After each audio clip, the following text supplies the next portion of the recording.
So you're back? Oh yeah. Welcome to OFX podcast. Hi. Yeah, glad to be Bethany's here. not here. She'll be back. She'll be back. But Aaron's here. Yay. I'm here. I Sorry. appreciate the last minute bail. It was supposed to be on the podcast. We were supposed to have some Spartan Canada stuff going on, but it got canceled at the last minute. Very, very apologetic, but we'll set it up again, and we'll just use it as leverage to get them to fly me out to Kelowna. Yeah, good luck. And if Kelowna actually happens.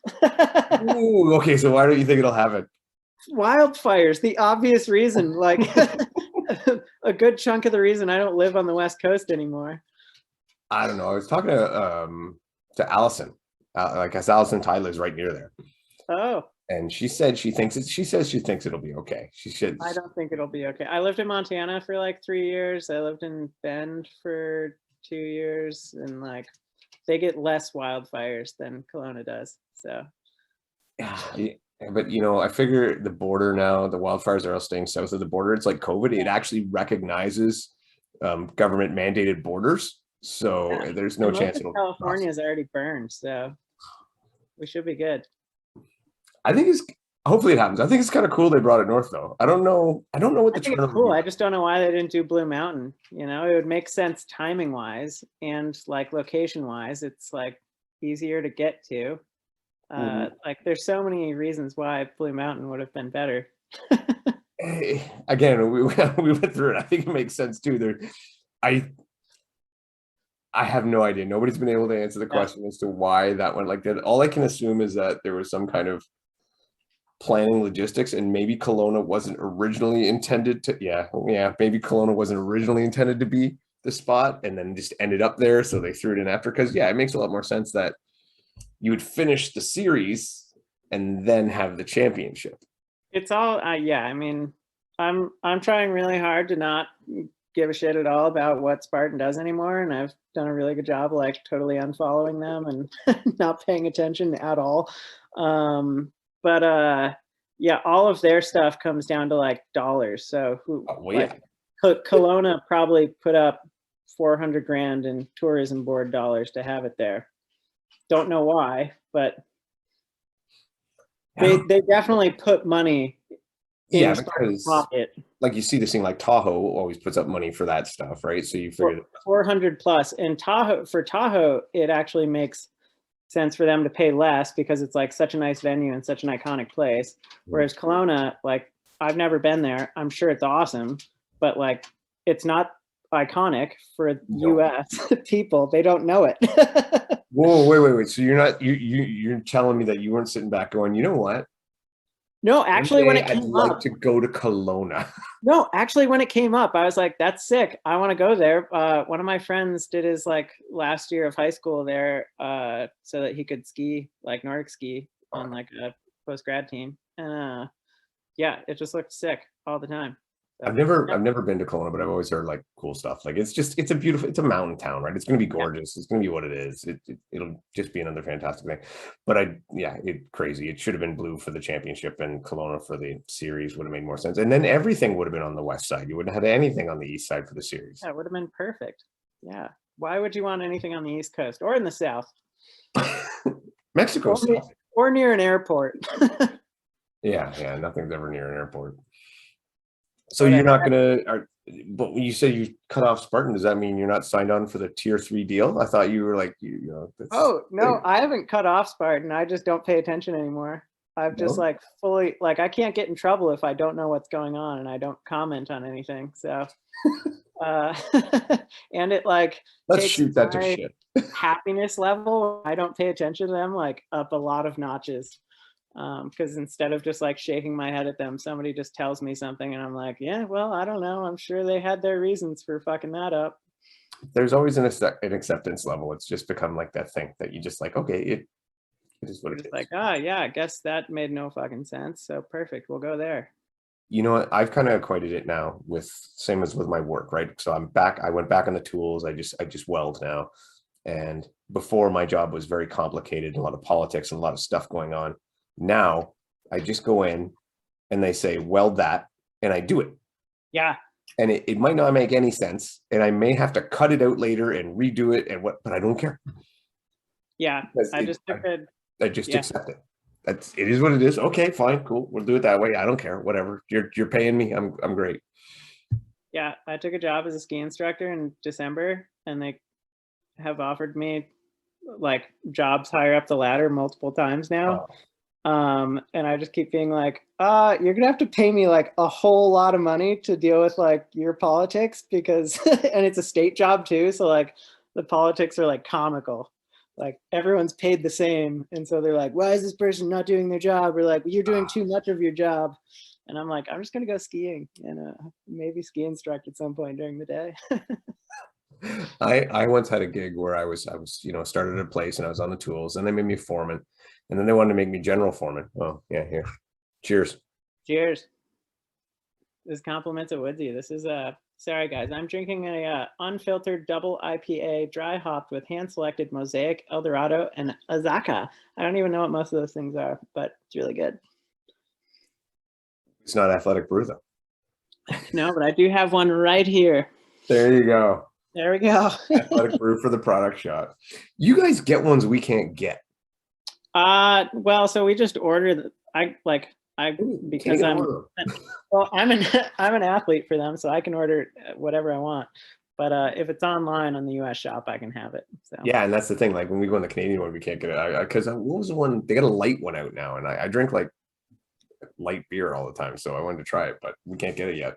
Oh yeah, you probably don't get the Pilot series. The Pilot series is real good. That's like all their like offshoot ones, that the like limited runs. No, we don't get that. We got the I don't want, I'm going to say the Corona style one, the Cerveza. Yep, I actually like that one in the summer. It's not bad. That's probably my favorite one that they have. Yeah, so we can finally get that. I figured I would have OD'd on them by now, but instead, like the opposite has happened. When I drink beer, I just like, fuck, it tastes like alcohol. It just tastes like rubbing alcohol mixed with beer. I get ragged on by guys at work because I drink the non-alcoholic beer, and I'm like, you know what? It's kind of cool when I go, like when I'm not right now because frozen, I don't go for trail runs, but I go trail runs with the friends, and then we crack a couple of beers in the parking lot, and I can drive home and not go to jail. And that is the biggest thing for me. It's like, I'm not, rather than I think back to all those days playing hockey, and all the guys just cracking like 3 or 4 beer in the locker room. And like, how do you not end up in jail? Yeah. And it's because most of them are cops, so that's okay. Yeah, my brother's a cop too. Coffee cups for the win. I wanted to ask you, were we going to talk about anything? Nah. Oh, perfect. That's fine. Actually, I did. I wanted to ask you about something because I know this is something that we kind of talked about a little bit before. Everybody's doing pull-ups and dead hangs and all that stuff. Oh, my hatred of dead hangs. Yes, and I wanted to go into, because here's the thing: like, everybody's doing it to get better at obstacles, right? I don't. Most of the people I see that are doing it are not doing it to get better at pull-ups. Nobody wants to break a pull-up record, or because they won't. But so they're doing it to get better at the obstacles. Now, are they doing it right? No, they're not doing it right. What's going on? Sorry, Timber wants to go say hi to the deer. Lieutenant Dan's out there. He's eating out of the bird feeder. He's the deer that got hit by a car, and Woodsy's just been feeding for a couple months now. Oh, that's awesome. He's got a gimpy leg. Can't put any weight on it. Sorry, back to pull-ups. Yeah, I've like waged a war on dead hangs. I just think they're the most pointless things. Like coming from so I'll give you my climbing background. I've climbed 513C. I'm sure at one point I could have climbed like 14A, which is pretty hard. Is it the technical definition of 514 not meant for mortal man? No. They've climbed like 15D now, but like only 2 people. Uh-oh. Timber's not happy. Oh. Timber. We might have to pause. Timber doesn't stop once she starts. That's okay. Timber, you want a snack? Hi, girl. This is Timber. The puppy. The reason why they fly me down is because Timber kind of likes me, and she hates everybody else. She only likes Katie and Woodsy. Oh wow. All right, here you go. this good enough for you? What you want? But they have like a dog door that the cats go through as well as the dogs. And they've now, since they got a feral cat as well, they just leave a window open and it's winter here. And they bought deer feed and they feed the deer apples multiple times a day. So I have to do all of those things. I get the feeling that as they get older, there's going to be more and more of a migration. Oh yeah. There's more just, things. There'll be like raccoons everywhere, and cats multiply too. Once you have one, or there's like another one shows up, and then once you have two, they become four, and yeah, it just keeps going. I can appreciate the good dog sitter. Our dog doesn't like anybody over 5'9". I'm like 5'9.5". So. I got a buddy, and he's like 6'4", and he comes in, and the dog just hair up, growl, snarl, the full deal. But if you're, especially, he's a ladies' man. He likes the little women. He's just used to you. You're like yeah, kind of used to me. like a woman. I am really close to 5'8". All right, so pull-ups and dead hangs. Pull-ups and dead hangs. Yeah. So my background is like competitive climbing. I was like a competition climber in high school. I was like ranked top 5 in the U.S. For like high schoolers.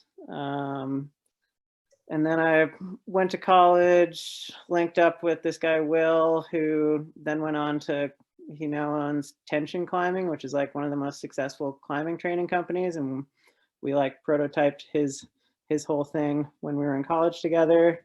And so like climbing training has kind of was my life for a while. And then I coached a 16-year-old to win collegiate nationals. And she beat like the best sport climber in America. Yeah, so basically I've like done a lot of climbing coaching, and I don't understand why people are doing these really dumb things for these really simple obstacles. So basically what obstacles are very, very, very, very easy boulder problems with the biggest holds on the planet, and you just have to do them without feet. Occasionally you get to put your feet on like Olympus, but even that, if you're like a very beginner climber who is doing things correctly, you can do it without your feet and just drag your body along. What everyone's doing wrong is they're all doing dead hangs and like just like normal pull-ups. The reason for that is basically when you're swinging on an obstacle, you're like, to move from one hold to another, one ring to another, a bar to a rope, whatever. The second you have to start moving along, you have to be on one hand and you're swinging. So that means that it's not only your body weight, but it's also the force of the swing. And so that's like your body weight times, I don't know, 0.5 probably. So I'm 160 pounds. That's 240 pounds of force. So if I can't hold on with one arm with 240 pounds on that arm, then it's unlikely I'm going to be able to swing like that. And so when people are doing dead hangs, what they're effectively doing is the same 160 pound person is putting 80 pounds of weight on each arm. So it's a third of what they should be putting on each arm. Like it makes no sense to me why people are like, I can hold on with 2 arms for 4 minutes. It's like, that doesn't do anything. Like, you're not moving. Like, that's great. You can hold on to an obstacle for 4 minutes before you have to start doing burpees. Like, like, and it's, yeah, sorry. I detest dead hangs and like general current thought process among so-called obstacle course racing coaches. Even Atkins and Lindsay do stupid shit like dead hangs, and it like blows my mind. I'm like, you know better. Well, what, like 8.5 minutes, wasn't he? Some shit like that for RCR stars. Yeah, I mean, he doesn't like train like that. Like, nobody trains an 8.5 minute dead hang. But, yeah, but like my max dead hang on a bar is probably like 3 minutes because it doesn't matter. I will honestly say that I'm pretty close. I'm probably about the same. It's probably in around that 3 minute. You're probably better because you've probably held onto a bar more times than I have. Yeah, I do it a little more. And here's the thing, and this is the well, like, because I know you felt that way a long time about it. My question is not so much for the people who are there, like, again, for you, there's no need to dead hang on a bar for 10 minutes. There's no need for even for me to do it, right? For to dead hang for a long time. It's Yeah. about moving, just like you say. But what about the people just starting out, like as a way to get the grip strength going enough to transition to that one arm hang? Because like you say, if they can't hold the whatever 240 pounds, 1.5 times their body weight in one arm, they got to get there eventually. So how Yeah. do you get there? So, I mean, I would say if you're trying to cheat your way through a race, just chicken wing it. Like, um, No, they're trying to get better though. They're trying to but get better to. so I mean, if you want to get better, honestly, what I would say is you should go to a like a playground or whatever and just play around on the monkey bars and like swing as far as you can and fall off a bunch of times. And like then in the race, chicken wing and don't do that until you are comfortable enough that you can actually do it. Because like I I would say that like 90% of people are fully capable of doing the monkey bars at Spartan. They just don't know how to physically move like correctly to do it. So yeah, the whole thing, all of it's awful for me. One of the workouts I do is I do like 4 pull-ups on one side of my monkey bars, go across, do 4 pull-ups on the other side. Yeah, So you get like the strength movement and then the transition. And but like I yes. mean, And I actually think that's great because that teaches you how to move while you're tired. Whereas like the all the people like when you watch somebody like I don't know Johnny Luna Lima fall off the monkey bars in Alabama 2 years ago, and he's like I don't know what happened. I just whiffed on the bell. It's like you might have whiffed on the bell, but like you probably just have always trained strength and like grip in general like while you're fresh. Like yeah, you like get on, you do like 20 pull-ups, you're like, fuck yeah, I can do 20 pull-ups. You've never like got on, done 10 pull-ups and then swung around a bunch. And yeah, that's all rock climbing is pull up, swing around a bunch, do them another pull-up. Yeah, it's comical because I could like coach somebody who's never climbed in their life and is like woefully unathletic to like climb like V2. It's like pretty easy in like 2 weeks, maybe. And like V2 is significantly harder than any Spartan obstacle. yeah. And so like every person who's failing stuff in Spartan, for the most part, I would say that there's a handful of people who probably like they're either like really unfit, have literally not done anything for the past like 10 years, or are like pretty overweight who probably can't do it. Other than that, it's just bad movement patterns. Yeah, I mean, I've seen it all the times, and not taking on simple techniques. Like Yeah. I can't believe how many people I've seen that are super fit people that are really fast, that are strong, that are everything, and they're falling off shit because they seem to refuse to research basic techniques on how to get through. Like even when a Spartan monkey bars are wet, nobody in the elite field should be falling off them. Yeah, just side to side. You clap your hands instead of doggy paddling. Well, I tried Yeah. to explain it to somebody before. I'm like, if you're swinging, monkey swinging, as you're going, you're getting less and less grip because your hand is rotating off the bar and you're becoming more on your fingertips as opposed to the entire part of your hand. Whereas if you go side to side, you're actually coming into it and getting more grip. So I don't know. Yeah, I would say the safest way to do it is the clapping Yeah. hands together method. But I Yeah. actually think that it's easier to do obstacles when they're wet for me because I just swing a bunch and I just keep my hand closed and it stays closed. And so like it like nothing rips off my hand when things are wet. It's It's nice. because it's because your hands are of a strength where you're relying on the power and the hook in your hand, whereas a lot Yes, of people don't have the strength and they're relying on friction. agreed. Right? Totally. So if the friction's not there from the wetness and they don't have the strength to maintain that hook, you're gone. And then the Spartan bars are too big to actually do like a hook grip or to go over with your thumb. So you can't count on that. At least for me, because I got tiny little hands. Yeah. I mean, yeah. It's kind of funny. Like a lot of people give like me and Atkins sort of, it's not really shit. It's just like, well, of course you like, how do you hold on when it's cold? And it's like, well, if you just go ice climbing, then your consequences are either like breaking both legs if you fall off when you like can't feel your hands and like can't get an ice screw in, or you just continue to hold on. And so like in my head, I'm like, what? I just won't let go. So for those of you in an apartment training, you have to open your freezer and get all the snow and fridge. Dude, I do think that people like, it doesn't occur to people that like when they put like gloves don't make any obstacles easier, period. Okay, Like we'll talk about this in a second. Yeah, go for it. doesn't happen. But like if you put gloves on and you're going to do it for a race because it's cold, you should practice with gloves on.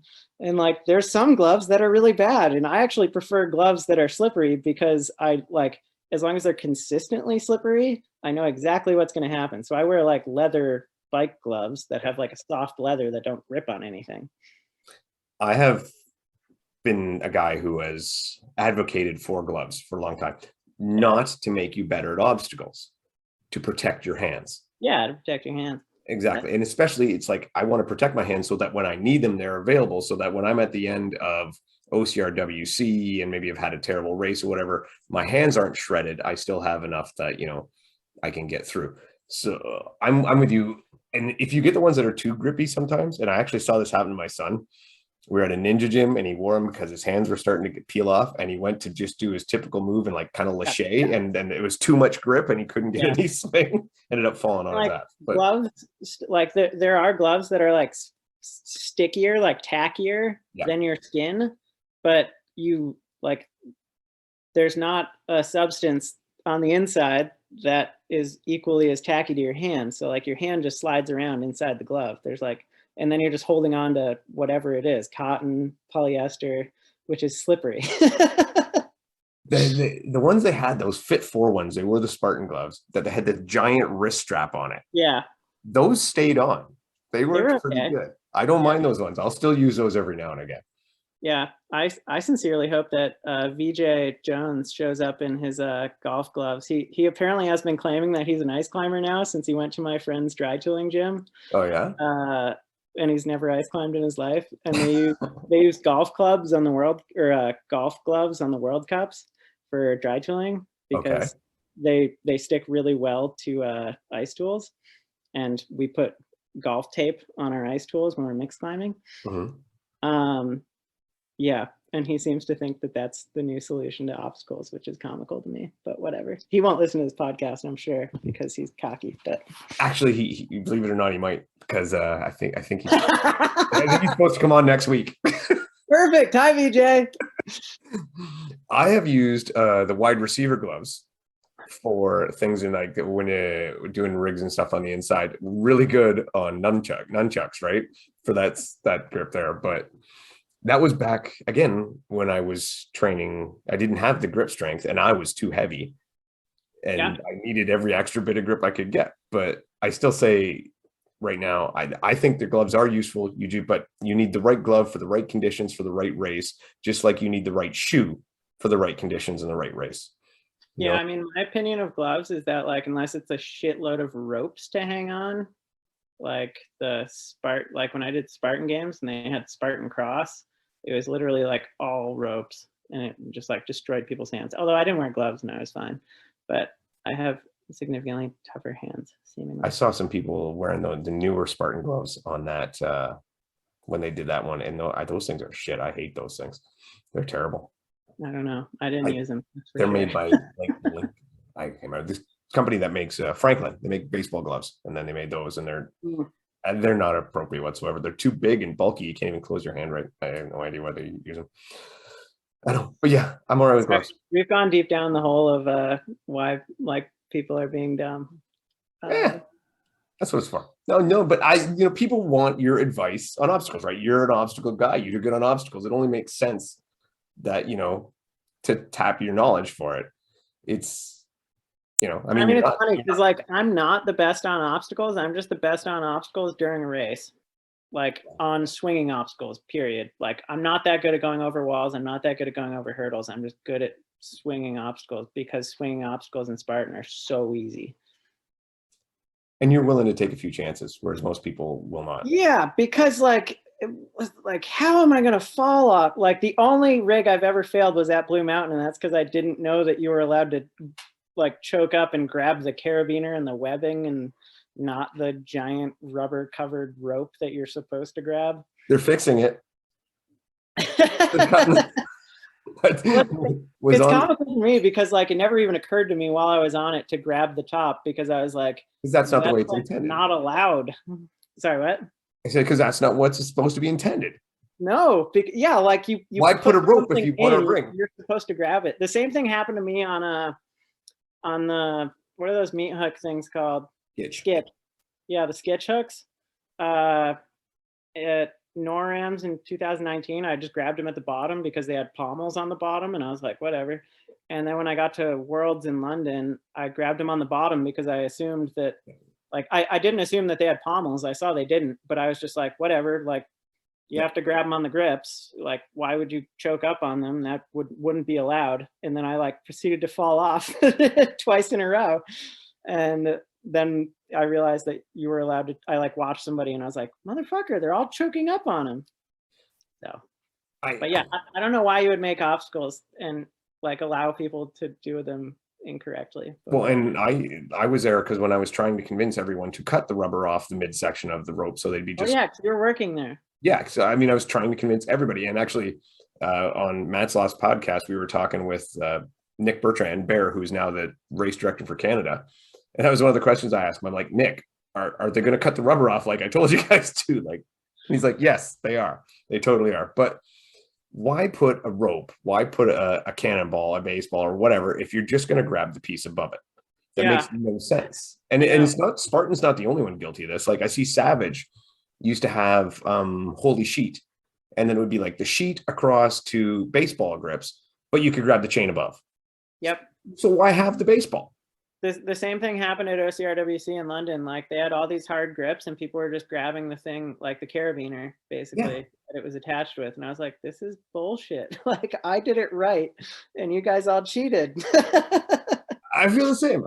It's, I'm like handcuffed by my, I don't know what you'd call it, like pride in being like. Obstacle morality. Yeah, exactly. Like, I'm like, I see the intended purpose. I will do it that way. And instead of being like, I'm a fucking dirty cheater, I'll cheat my way through all of this. You need to get a shirt that says that, Aaron Newell, obstacle morality. Oh yeah, it pisses me off too, because that takes something that for me is usually an advantage. Yeah. And nullifies it. Yeah. And it's like, frick, I need that because I can't run fast. Yep. I mean, it also partly comes down to like obstacle manufacture. I mean, not that Spartan's obstacle manufacturers are people in China who have never heard of an obstacle race. But like there's other, like Force 5 makes the stuff. They could make it in a way that makes it impossible to grab the carrot or like whatever it's attached with, but they don't. So whatever. Yeah, I mean, I've done ninja competitions, and actually they had it great where it's like, we went to the one and it's like, if it's black, you can. Yeah. If it's red, you can't. Or it might have been the other way around. Sorry, it was red, you could touch it. If it was black, you couldn't. And it was that simple. Do you remember in 2019 when like, okay, so I'm just going to keep ripping into Johnny. At Big Bear, he, let's see, he touched the ground on pipe layer, and he touched the horizontal bars, which at that time weren't allowed. And he, let's see, and he didn't do his burpees on Atlas, but at the same time, VJ didn't do, but they didn't call him on it because they were like, whatever, like whatever. Small thing. And then VJ was grabbing the trusses on like Bender, and it very obviously states in there that you're not allowed to do that. Yeah. And we were like, this inland, like Woodsy touched the truss on the A-frame. We were like, okay, just paint everything red that you don't want us to touch. Yeah. Like instead of just having to continue to have ambiguous rules, just write like, if it's red, you can't touch it. And they were like, no, that won't work. We're like, it will work. Like, that's the only thing you have to do. Just spray paint it red. It's like, what, $2,000 in spray paint to paint your whole fleet red?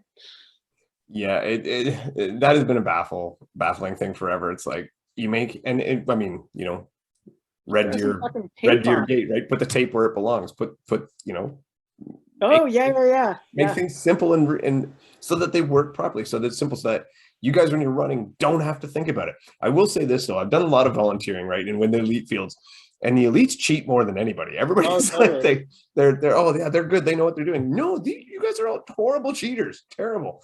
No, especially past like the top 10. Then it gets like really bad. You're like, what the fuck? That guy just like walked around Z-Wall.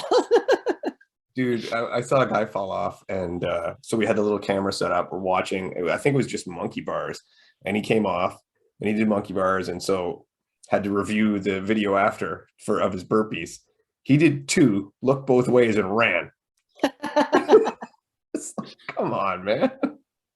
I mean, let's see. It was like start of last year. Logan Broadbent whiffed on the bell, and Hammond was there, and Hammond was like, and Logan just like started to like take off, and Hammond was like, "You didn't do it," and Logan was like, "No, I did. I touched it. It just didn't make any sound." And Hammond was like, "No, man, you didn't do it." And Logan was like, "Fine." And then he went back to get back on, and like went most of the way through. And Steve was just like, "No, you still didn't do it. Like, even if you do it the second time, the Spartan race, you still didn't do it." Like, however, I think he should be right, and he should let them do it again. I think every Spartan obstacle should go to multiple attempt with like a burpee buyout if they want to keep it. The only one I think that should be like that is the spear. I think that's literally the only one that makes sense, because I think like imagine how much closer races would be and how much less jitters you would have if you threw a spear and you're like, oh fuck, it just adds like 25 seconds. And then you throw it again, but like then like the pressure's on. Like fuck, you could miss like 6 in a row. Like you could spend 3 minutes there missing your spear. It'd be great. But wouldn't it be better? Like, I mean, okay, you talk about stuff like Twister. People are going to take more chances, do the big full lache. If it's like, if I miss it, I'm not at 2 minutes of burpees. I'm go back and do it again. The lache is not faster. That's the only thing. I know it takes too much pump, but it looks cool. Yeah, I mean, the only time it was faster was when I did it in Tahoe, and that was because I was going into monkey bars. But I didn't consciously think about it that time. I think if I consciously thought about lashing, I would immediately be like, "That's a bad idea." What about the way Grant did it at Spartan Games? Because I didn't get, like, I haven't got to time it, but you got to pump too much. Yeah, but he jumped off the first block, so he didn't touch any of the first start. Caught the middle, and then it's still that big pump. I think because he did it that way, he might have been okay. But I also noticed he didn't do it in the race. He didn't do it in the race. Yeah, no, nobody's ever jumped to the truss from the box in a race and like been doing well. Yeah, I tried it. In Red Deer before the race, and just the only problem I don't have, it takes too long, and that backswing, if you're on the front of the truss, like my head almost hits the bar on the back. Yeah.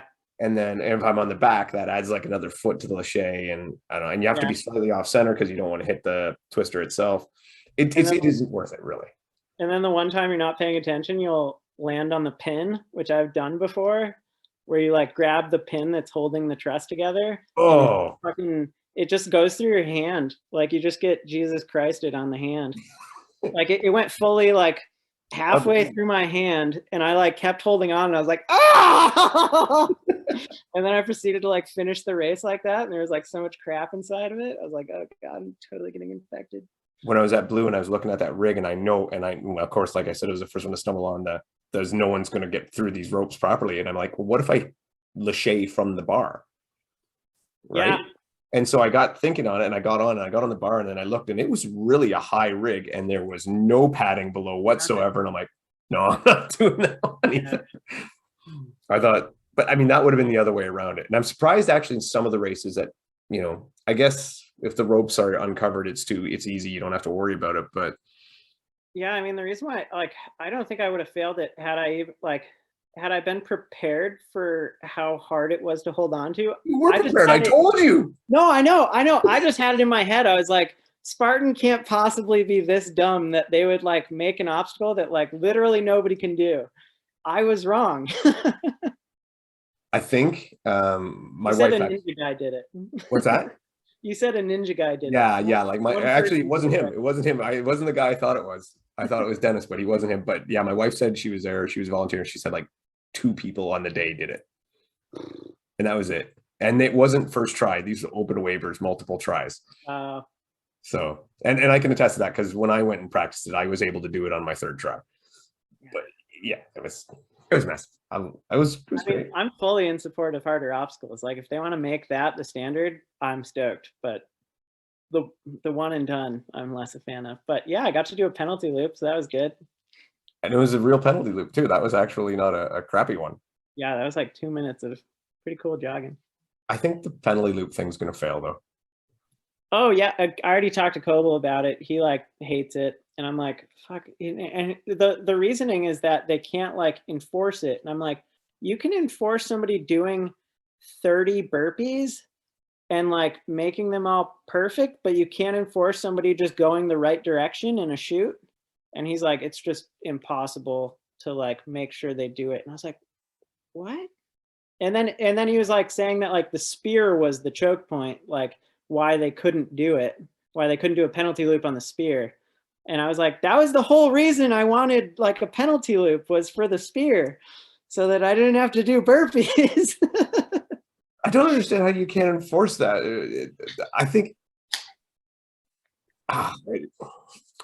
like if he had said it's extra work to make, sometimes by the obstacles they're not is not sufficient area to build a proper penalty loop, and makes course design too difficult, that makes perfect sense to me. Why not to do it? Yeah. Right. But you can enforce burpees, which they really can't. But you can't enforce no. That's why I say multiple attempted. If any race should be mandatory completion, it should be Spartans. The obstacles are easy. You don't have to have it not mandatory completion.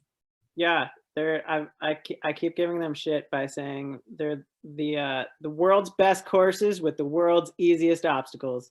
Actually, that's like that should be their new tagline. Probably. Best courses, worst obstacles. Well, the amount of time they put into the course layout and design and going through the woods and the trail making they do is unbelievable. Yeah, you're right. I just thought back to something. Johnny Lima failed pipe layer. Like, is that possible? Dude, the amount of like time and money they spent on making helix and pipe layer, like that amount of aluminum you could have made like some sick rigs out of. Like you could have made some cool stuff, and instead we got pipe layer. That was the first obstacle I got to build for Spartan, was pipe layer, and I'm like, I'm in the trades, right? I'm just looking at all the money, like just the hardware alone was ridiculously expensive, and it takes forever to assemble that damn thing. Yeah, like I was just thinking, like, why don't they just just lay it flat, bolt it to the top of a truss, and then you've got a cool obstacle. Like you've got a million things to grab, and they're all like pretty good. I don't know. I mean, I've learned to appreciate some, and I have, because I used to be on the let's make every obstacle harder. I want every obstacle like a Ninja Warrior failable obstacle. I've come to learn to appreciate some of the other ones, just as a fact of not everything's meant to make you, live and die. Some are meant to just slow you down, to cause issues like a wall, right? Like, so I equate pipe layer to a wall, a 6-foot wall, whatever. So I'm like, I'm okay with it, but you can't introduce it or have it and then act like pipe layer and helix are like, they're not really hard. I like helix. In practicing helix, you can cut a lot of time off. You've seen, right? Like I've seen some people take 40 seconds to get across helix, and I can do it in 7. Yeah. It's useful, but it's not worth the money that build cost. I think a lot of people are under the impression that I want like harder obstacles. For the most part, I don't care that much. I mean, like I care that they're not hard, but I understand why they're not hard. Like I fully comprehend that like Spartan is a money-making business and they need people to be able to do things to feel good about themselves. And I get that. And I'm fine with that. I like people feeling good about themselves. I just think we should have more obstacles, like more of them. Why is there 20 obstacles in a 3-mile sprint? Why is there only 30 obstacles in a 13-mile race? Like it's 4 times longer? Why don't we have 4 times as many obstacles? Because it's bloody expensive to build. Well, yeah, but just make us do a loop course. Like I don't give a shit what we're racing on. I'd rather do a loop course, but with more obstacles. I'm the same, right? I'd rather see, and that's why I loved the Spartan Cross idea, right? It was just keep going around the loops and hammering tons and tons of obstacles. I thought that was great, but I'm afraid I think we may be in the minority when it comes to the target audience, because so many people that do Spartans they want to run through the woods forever. And great. And that's why they're doing it, right? They're hitting where their money is. I mean, I used to coach martial arts, and we always said, you teach the 80% in the middle. There's 10% that are always going to be amazing. They're going to be beyond everything. And there's 10% that are going to be way below everything. And they're just, we won't even think about them. You got to coach to the 80% in the middle. And that's what Spartan has to do, right? So they got you who wants super harder obstacles. Then they'll have other people who are like, whoa, these Spartan obstacles are too hard. They got to hit their 80% in the middle. And that's where their money is. So yeah. Sadly, you don't pay the bills. Oh, I know. But I mean, they're like doing themselves I mean, now we're just getting onto a new topic of the pro heat or elite. Oh, go for that. We've been I said I wouldn't shit on Spartan, but here I am.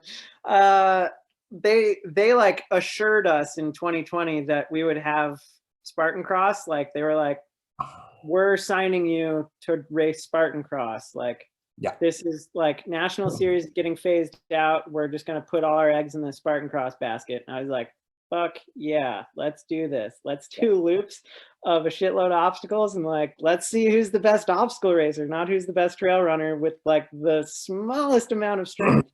Yeah. And then didn't happen. And then in 2021, they were like, we might do Spartan Cross. And then it didn't happen. And now they're like, what's Spartan Cross? It was honestly the best idea. I think the problem is, and the reason they didn't do it was because obviously you need to monetize it, right? Yeah, but like I mean, the whole idea was to sell it to a like ESPN or something, which like you can't currently do, even though they already did with ESPN and old shit where it was like terrible footage and whatever. But it's better than what they have now, which is no footage of a terrible race. But if they did it this way, and this is what I said, so the Spartan Cross thing, you ended up doing 3 loops, right? That's great. Have your elite wave, your pro wave, your big competitive wave, do 3 loops, and then take everybody else, charge them $30, and let them do the 1K 1 loop. And then you can filter them through fast. And then you're not worried about counting multiple loops. It's much less of a logistical nightmare. And you just ching, ching, ching, ching, $30. Because anybody there is like, okay, 1K, bunch of obstacles. Yeah, I'll throw another $30 in. Off I go. Yeah. And that would monetize it and allow for it to pay for the setup. And then you have your pro wave, you video it, and then you try to sell that. Well, so the whole idea is like, I mean, I remember in 2018, no, it was Alabama 2019. It was like me, Atkins, Woodsy, maybe Lindsay was there talking to Steve, and we were like, you need, like, Steve was like, all right, you guys obviously want something harder because you keep complaining, blah, blah, blah, blah, blah. Like, tell me how to make it work. And we were like, Friday nights, keep it at the open house.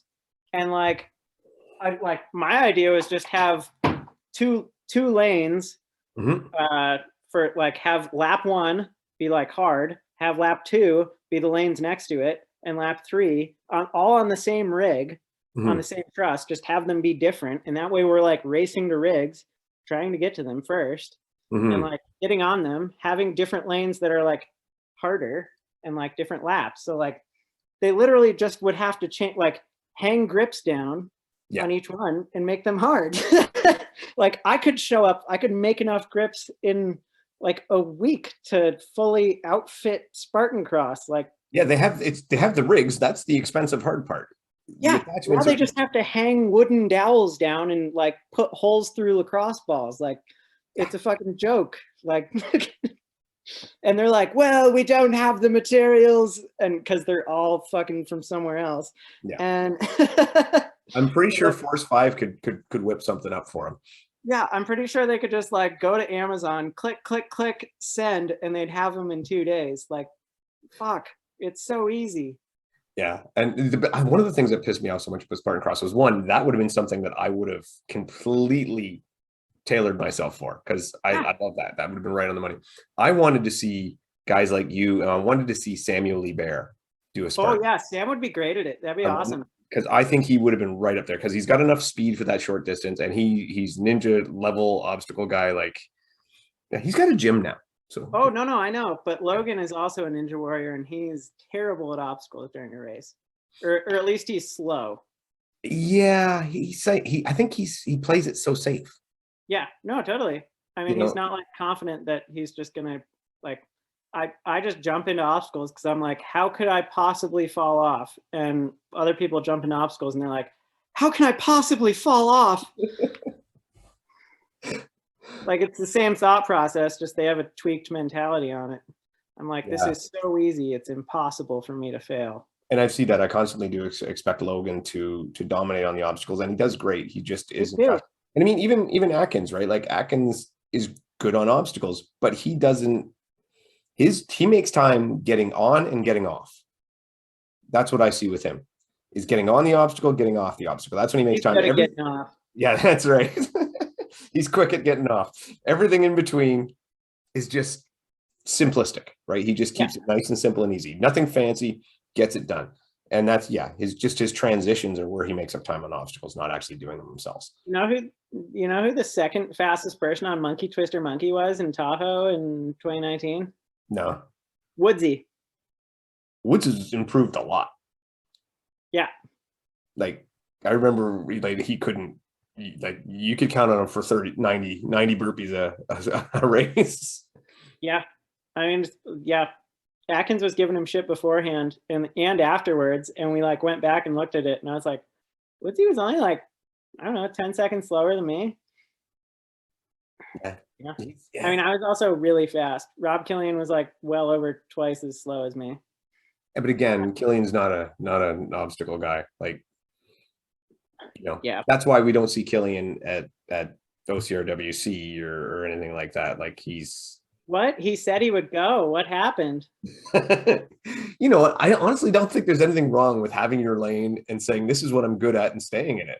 There's nothing wrong with that. OCRWC though. He's always like, I just always want to go to OCRWC and it always conflicts with Tahoe. Like it's just impossible for me to do. And then the one year when he doesn't go to Tahoe.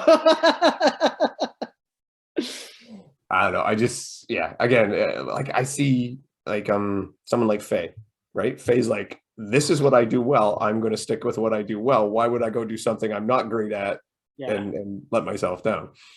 No, I mean, I get it. Yeah. I mean, you don't see me doing road 5Ks.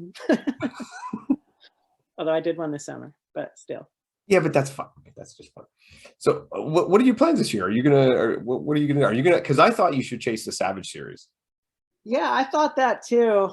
And then they have obstacles. What's that? They have obstacles.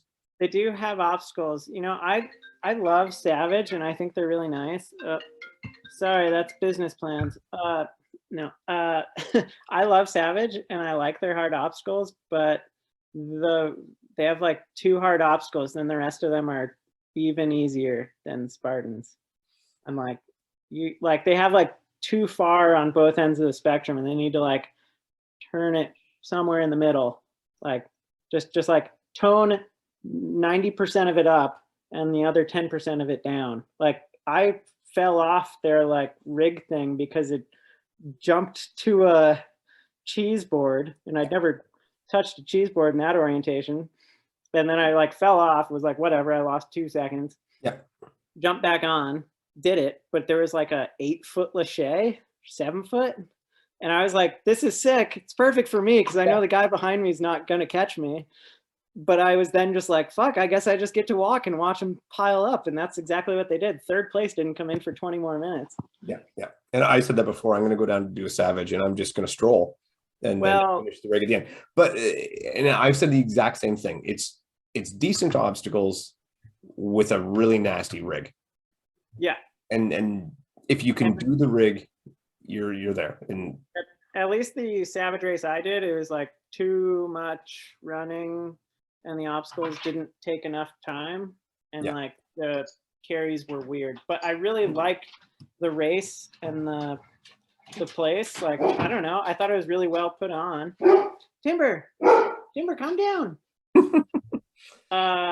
They do a good setup. They're good guys and they do a good setup. And they're really good. Like I like the whole vibe and everything. And their obstacles are quality. Like they're quality builds, right? Sorry, but that takes me back. Apparently the rigs are going to be slightly toned down for the pro series, which makes no sense to me.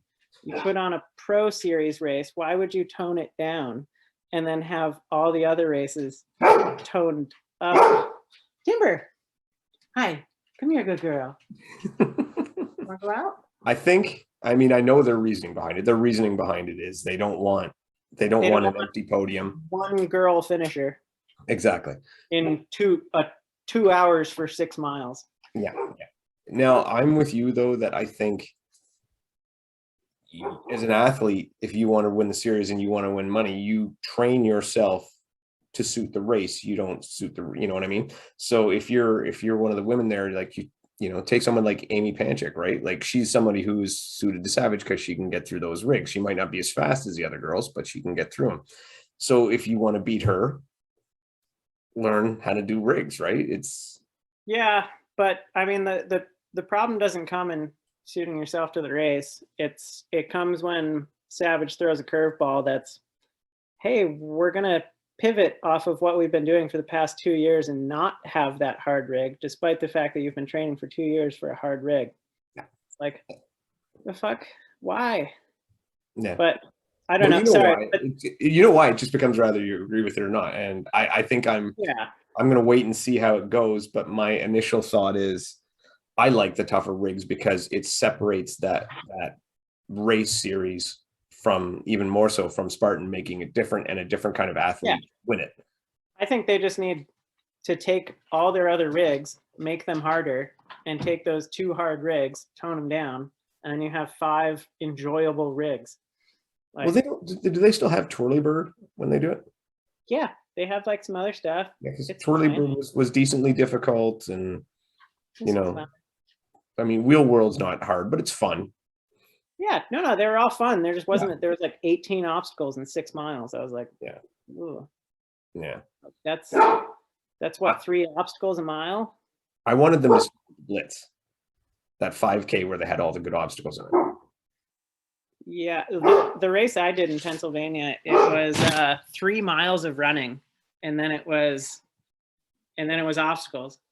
So it was like it's like 5 miles, and there was 4 obstacles in those 5 miles, and then it was every obstacle. I was like, holy shit! I mean, even for me, it was pretty hard. I hadn't been like doing anything for obstacles. I mean, not that I usually do, but it was hard. I don't know, man. The 5 miles of running before you get to the obstacles, like you know, that, I mean, I'd enjoy the end. That'd be great. Yeah, no, I was like, yeah, had you made this the whole race, I would have been stoked, but nobody else would have finished. Oh, sorry. The reason why that came up in my head was because I've been running with Sean and he's planning on doing it. And I don't think people know how fast Sean is. Not that I mean, Sean's a pretty private person and maybe I'm not the person to talk about him, but he's basically a 4-minute miler. He's significantly, like, people are like, Mark Batres is fast. Ryan is fast. Ryan was really fast a long time ago, and he's still quite fast. Yeah. Sean is blisteringly fast, and Mark is not a 2:21 marathoner like he was. Yeah. And Sean is like legitimately very, very, very fast. And like, if he figures out how to run off trail even remotely better than he did last year, he will put VJ into the ground. It won't even be close. I climbed with him last night, and the dude climbs harder than I do. I mean, I haven't been training to climb at all in the past couple of years, but he's like, he can climb V8 indoors, and he's more than good enough to do any rig that anyone throws at him. So when I saw him on the Savage runs, what I saw was he had the strength to do it, right? He didn't need to get stronger. He didn't need to get better that way. He didn't need to improve his grip strength. He did need to improve his technique. Yes, agreed. He's the same in the climbing gym. He's an atrocious climber who God just gifted like tendons of steel and like really strong everything. Yeah, because I just noticed he had no flow and he would just get stationary, right? And then not figure out how to move again. And I remember saying it and watching, I'm just like, you know, he's got the tools. He just needs to figure out the mental game of getting through that obstacles and obviously the transition on and off, right? But yeah, I mean, My I question, my I question would about him, and I know nothing about him, is does he have the desire to actually want to do it bad enough? yeah, I mean, so again, not my place to talk about Sean's motivations, but he Spartan kind of fucked him over for no apparent reason. They like kept like kind of slandering him at a race and were like he like punched a volunteer and blah blah blah blah blah, which like didn't happen even remotely. He like just walked out of the finish and didn't grab a medal, and people were offended. Uh, which like I don't grab a medal because I'll just throw it in the trash. I don't want to create more waste. But he doesn't want to do Spartan races because they were kind of jerks to him, and so he's just going to do Savage races. But I mean, in my mind, like, yeah, Spartan fucks with you, go do Savage, become the best obstacle racer on the planet, and just don't do Spartan. Like, if you're trying to get back at him, do that. Go show up at OCRWC, clean house on VJ in the 3K. Like, and I think he's capable of it. The only thing he didn't do last year was run uphill fast, Yeah, and he's figured that out.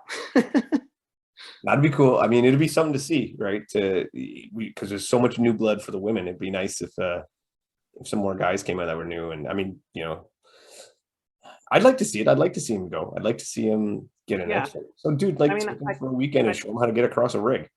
yeah, I mean, I would like to think that like BJ is like so much faster than all of us, and that Atkins is like so much better. But the fact is that like I'm not that fast.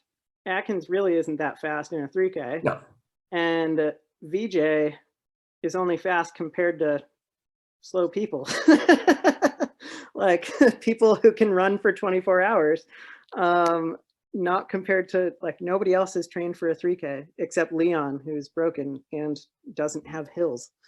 yeah, I feel bad for Leon. He's a great guy. Leon's awesome. But like, yeah, like Sean's just gonna fucking blow everyone's doors off if they have the same race they did last year, which was just a bunch of rings. Like, it was kind of a sad 3K in my opinion. There's no hard obstacles, so We talked about that too. Like, it was, I liked some of the setups. They were interesting. They were good. But you are right that it was a plethora of the only grip was rings. And essentially, when your yeah. grips are rings, you're doing a very similar obstacle no matter what direction. You just might have to change your direction a bit or maybe go up or down. But if you can get that kind of grip on something, that much hand on it, it's and like even And most of the Gibbons, rigs you're jumping into, so you're starting halfway through it. yeah, even in like Gibbons was like what you could put it in the third one and Lachey to the bell almost. Like, did you even have to do a full transfer on it? Logan, the shortest competitor, last shade the whole thing. Yeah, yeah, and that's what I saw when I saw, because it was way up there, so we didn't get a lot of video of it. But when I did see it, I was like, yeah, Yeah, it was too no, easy. and they were like a foot apart. I mean, And yeah, I they're don't want to knock OCRWC because they're legitimately the best obstacle race. yeah, Like, it's hands like my down, favorite best event. obstacle race. But they could be better. Yeah. And they were. In 2019, they were killer. The 2019 London race, I think, was the best obstacle race I've ever seen put on. Maybe the European short course championships that Leon won. You mean like the death one? Like The one that train wreck? the sanctioned OCR whatever people put on, where Albin lost and Leon won. I was like, that looks like a legitimate course. Like, that was the train wreck, right? Where like there was, I think, one woman in the field finished, and Yes. yeah. But I think that's what it should be. Like, I don't know. I just am in the opinion that people rise to the abilities that, like, in the standards that you set. So like if you want to have really hard obstacles, like, yeah, whatever, Ryan Kent's not going to show up. Like, Yeah. he's gone anyway. He's going to Decafit. Like, what? Yeah. Why are you catering to people who don't want to be there? Yeah, that's true. I mean, I get where you're coming from. I liked the train wreck, and I think like you do. I think, well, if you want to win these races, be better. Just be better, right? Because they keep telling people like me, we'll run faster. Yeah, totally. I mean, all I do is run. I don't do anything else anymore because it doesn't help. I can't make up any more time. I never could. As soon as I got into obstacles, I was like, well, guess working on the running. I've been working on the running for like 4 fucking years now, and like Like, But that's why I race races that suit me, right? And that's, you know, that's why I kind of like, I don't want to change Spartan anymore. Spartan is a good race for some people. It's not a good race for me because it doesn't go to my strengths. So I do the occasional sprint for fun, and that's what yeah, I do. But if I want to be competitive, I'm going to go to like OCRWC in a short race with tough obstacles where I know I can do a little yeah, more. But totally. But even those races, this like OCRWC was a running race this year. It wasn't. Yeah, I mean, also, the obstacles were so confusing that people were like cheating left and right, not even on purpose. they just Like, cheating on purpose is one thing, but then cheating because obstacles are so confusing. Like, I read the rule book really, really well, and some stuff I was like, I can see why people cheated because they didn't understand that. Like, yeah, yeah. Well, I look. What was that one? Was it called the LCD, where it was like Lachey, or you could do a yeah, slow? that was the one that everyone cheated on. Okay, so how did they cheat? Every single person. So it's basically like a zigzag, like a snake. Yeah, Like, you've got a snake that only has 90-degree angles. yeah. The problem is that they put the left hand side to the right hand side of each one. So like, basically it looked like a straight pipe. So people just swung through on the pipe. I was the only one who actually did the like either lâcher or snake around, and it took me like 15 more seconds. And I was like, this is bullshit. It was that one. I thought when I first saw the design on that, I thought what they should have done was had the pipes on 45-degree angles instead of 90-90, because then if you can get a good long swing, you're going to be faster. If you can't create that good long swing, you can shuffle across and go the long route. But when it went straight across, all of a sudden the lâcher down the middle was slower than actually doing it the shuffle way, because you had to create more momentum. So unless you could link your lâchers properly, which not a lot of people in OCR can, it wasn't what's that? But I can. Yeah, but you can. But like I said, that was the only way that was going to be faster, is if you could do link. And I don't know what the distance was between them. Was it like 5 feet between them? Yeah, I was actually swinging between them once I figured out how far away they were. Like, I didn't see it beforehand, so when I rolled up to it, I was like, I don't think I can swing between those. And then I like went around the 90-degree bend once and was like, oh no, I can. Yeah, but by then you don't have the momentum going, and Yeah, totally. you're already committed. So I don't know. I mean, it was a perfect obstacle, just poorly executed. Did you see the one that they were supposed to have there? Force 5 was supposed to bring? No. It was like from essentially from Ninja Warrior. It was that clacker one, which chunk, chunk, right? You know the one. I think so. So it's like it'd be like on a pivoting point. You have a bar on a pivoting point. You have to grab this end, and then you have to bring it. Oh, that would have been sick. And they had it self-retracted back into position. Oh. So I think I would wager to say that, and I've seen a few videos they've released of it, and I think maybe because last year was a bit of a kerfuffle with everything going on, I think you might see it show up this year. Yeah, I mean, they had a host of I mean, now I'm just complaining about things this whole podcast, but they had like, Sarah was like running on the course beforehand and like moving their tape because it was so fucked. Like, they were sending people in the 3K all the way up the mountain, like all the way up the mountain. And Sarah was like, I don't think this is supposed to be here. I'm just going to move it to where it says on the map. And then like the map was wrong. There were obstacles that weren't there. There were obstacles that weren't. I mean, whatever. It was still a good race, but it was. And I think, like I said, I mean, you got to give them the benefit of the doubt because everything was kind of messed up, right? Like everything was a little screwy that year. So the fact that they had the race was great. And I don't know, but I do want to see that clacker one. I want to see that one go there. But I'll tell you right now, I already looked at it when I saw it. And unless they put them far enough apart, the fastest way will be just to lâcher without doing the clacker thing from one to the next to the next. Yep. And great. If you can do it, do it. I would. Sorry, we've segued. The original question was, what am I racing this year? I currently have a hotel booked for Savage. There you go. And then I ran with Sean the other day and I was like, he is quite fast. And yeah, but he's going to get angry and rage quit. He could. I mean, I really like Sean because he's like very principled and has, I don't know, Like he has strong convictions, and I like it. That's good. But yeah, I mean, he's angry because like he had a sporting life before this, and like this is just like gravy, and instead Spartan was like, go fuck yourself. Only black guy in the field. Oh. Like I was like, come on, we need some color in this sport. But so yeah. you had a hotel for Savage, and sorry, now I still have a hotel and a flight for Savage. We'll see. It was very cheap to get there. That's the nice thing about all the Savage races. They're very cheap to get to. Spartan's like fucking so expensive to get to. Slow is going to cost me over $1,000 without a doubt. So if I go to Slow, which is a big if at this point, because Sarah, her glute is still bugging her, so she's not going to go, and her plan was to just steamroll everyone. So, or at least that was my plan for her, which I think she'll do. FYI, she can do 5 pull-ups now. Ooh. Yeah, that's right. No dead hangs though. 5 pull-ups. What's that? No dead hangs. No dead hangs. Yeah, she did them one day, and I was like, "Stop!" Do you think she's secretly right now, while you're away, doing dead hangs while you're not looking?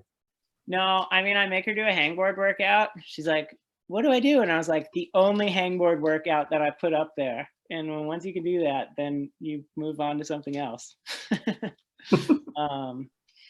Yeah. So Slow. So are you gonna try the Elite Series too? Yeah, I'll do the Spartan series no matter what.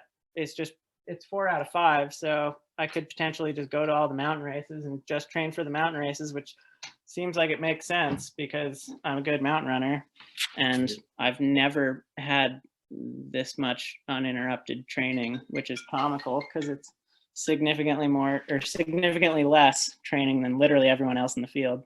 But like consistently, I've been running since mid-July, which is 7 months, which is way more than I have ever in my obstacle racing career. So yeah, I don't know. And the elbows are going to be good enough shape that won't be an issue for actual obstacles and stuff like that.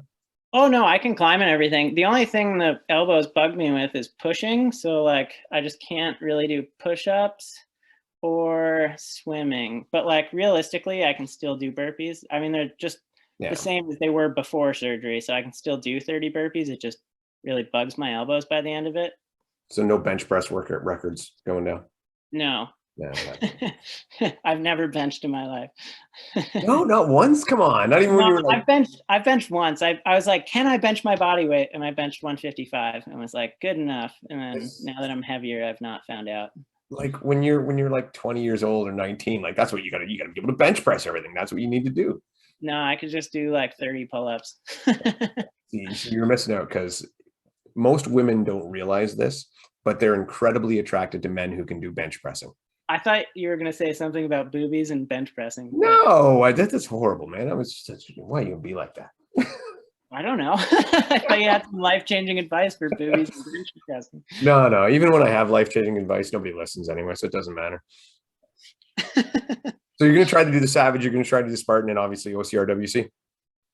Yeah, OCRWC. I think I'm not doing 24-hour unless like Tough Mudder happens again with money. Mostly because, again, I'm just going to shit on Spartan, but they put on an amazing 24-hour race. Like I think their 24-hour race is significantly better put on than any other race they do, but they don't have nearly enough obstacles and they're easier than all the other races. And the only time that was different was in Sweden when it was, if you talk to anyone who went to the Sweden race, they'd be like, that was the best race ever, which I honestly think that maybe that was a better race than OCRWC just because it was dumping snow, 0 degrees, and all the obstacles were covered in snow and ice. Yeah. And so it was like an obstacle race. It was sick. You would have loved Shale Hell. Shale Hell? Shale Hell, yeah. So, and it was Shale Hill was the place. They had a 24-hour race called Shale Hell, 24 hours of Shale Hell. And it was designed by Rob Butler. And the deal was for their 24-hour race, it was mandatory obstacle completion for 24 hours. Their obstacles, they had another category where you could do penalties, right? But the main thing was mandatory completion for 24 hours, 10K course, 80 obstacles. They would ramp the obstacles up for the mandatory completion. So it was like they made them harder for the people who had to do them all for 24 hours. Yes. It was insane. And I did it once. And I mean, I've gone through the story before, but I mean, just quick thing. I was training for, there was supposed to be a Northman Strong thing, which is going to be an 800-meter race with obstacles and workout stations, pipe dream thing, canceled. Yeah. So I had a weekend away, no kids, no nothing. And I'm like, all right, I got to find something. So I looked on that OCR Buddy app, found Shale Hill, down I go. They're like, what are you going to do? And I'll do the 8-hour race. They're like, oh, it's a 24-hour race. You should do it too. And I'm like, okay. So I did. And then they're like, oh, do you want to do the regular one or the mandatory completion? I'm like, oh, yeah, mandatory completion. Sure, whatever. Why not? Sign me up. So I did. And I signed up and I was like, oh my God. And I think there was only like 7 of us that did it because everybody else refused to try it. But dude, that's the awesome. Obstacles were beyond. Like even something as simple as their Herc hoist was 100 pounds and you had to do 6 reps. They had, have you ever seen the Destroyer? No. So it's like, you have like a 4x8 sheet of plywood on a 45-degree angle, right? Inverted, right? So then you got to grab that and then you have to go the full 4-foot distance to the other end of the next one. Yeah. To grab that next one. So it's like a 4-foot up to the top. And so that, and then you could climb up and over from there. One of the transition ones was like a 2-inch pipe, horizontal pipe on, and it was declining. So it was easy to go down. And then you had like a 1.5 foot, you had to go up to the next one and then down, and they were 21 feet long, each pipe. So, I mean, you were 42 feet of hang. Monkey bars were like 40 feet down a hill, then to another one across into like a twister. And it was just insane. It was even their Z wall was the hardest freaking Z wall I've ever seen. So you would go down one side and then instead of jumping on another Z wall, you'd have to traverse across a 2x4 on the top just with your hands and then onto another one and then do a balance beam and then off there. And that sounds great. It was amazing. Even the rings at the end, there were, rings, no problem, right? But it was 10 rings at different heights into an 18-foot rope climb. Fuck yeah. And I'm like, that's amazing. Yeah, it was. And of course, it's shut down. Yep.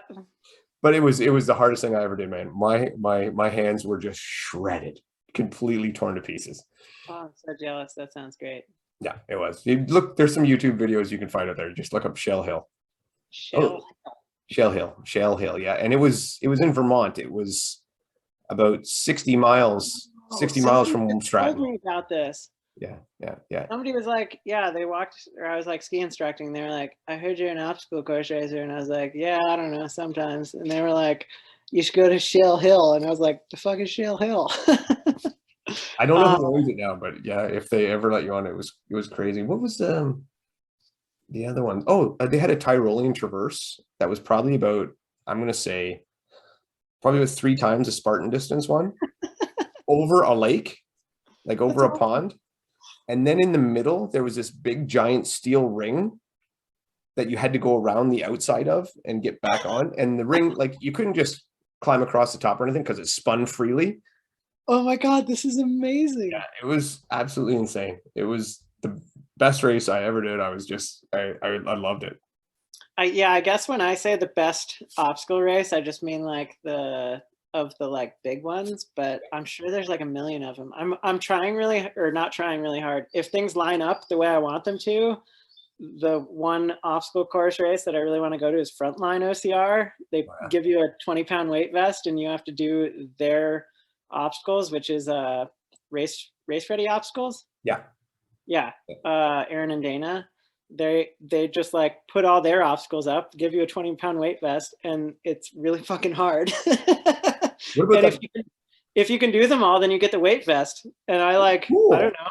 I think it would be like a point of pride to like go there and do it. So I don't think I could win the race, but I could maybe get through all the obstacles. I think you would stand a significantly better chance of winning that race though, just because like 20-pound weight vest, like that's, No, I don't know. That that's seems a like, big meal. yeah, exactly. What about I Battle of think the Lions?